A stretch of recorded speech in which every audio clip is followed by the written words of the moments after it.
I was living and working in New York City in 1994.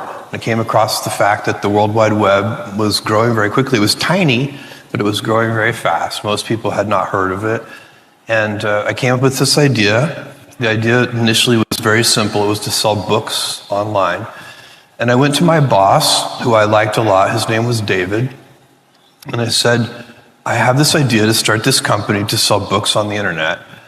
And he took me on a long walk in Central Park in New York and listened to this idea in great detail. And he said, it actually sounds like a really good idea to me, but I think it would be a better idea for somebody who didn't already have a good job. And I thought about that. That made a certain amount of sense to me. And he said, why don't you think about it for 2 days before you make a final decision? And so I went away and I thought about this.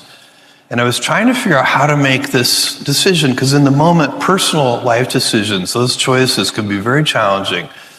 And I finally figured out for me the right way to think about it, which was I wanted not to have regrets. I pictured myself, 80 years old, and thinking back on my life in a quiet moment of reflection. Would I regret leaving this company in the middle of the year and walking away from my annual bonus and all those things that in the moment could be very confusing? And I thought, when I'm 80, I'm not going to think about that. I'm not even going to remember it.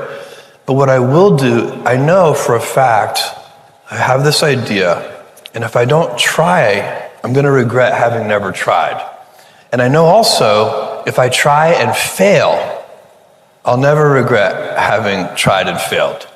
And as soon as I thought about it that way, I knew I had to give it a try.